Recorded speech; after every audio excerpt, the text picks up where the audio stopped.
Yesterday, a group of people are having rally at Arsac Avenue because of the oil price hike. Let's know all about the details from Nery Rivera. Leslie. Hello Philippines, hello world, live na live worldwide, Noki Rivera reporting.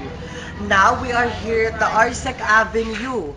As you can see, there is so many people protesting about the oil price hike and we see many placards against the oil price hike.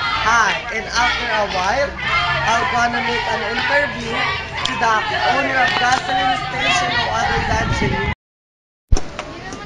Okay, thank you so much to the member of Anak Pawis and also member of Drivers Association. Now let's hear the comment of the representative of the oil company, Miss Janilios.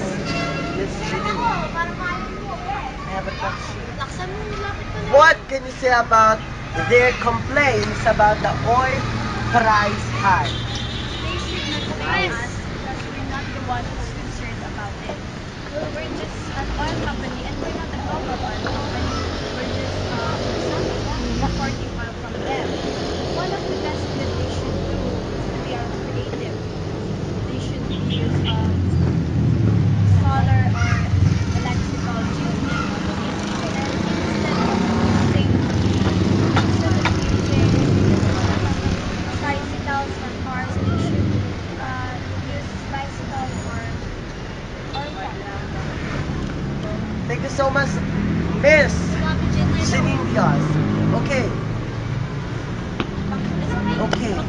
Thank you so much here at the gasoline station here in Lucena. Back to you, Leslie.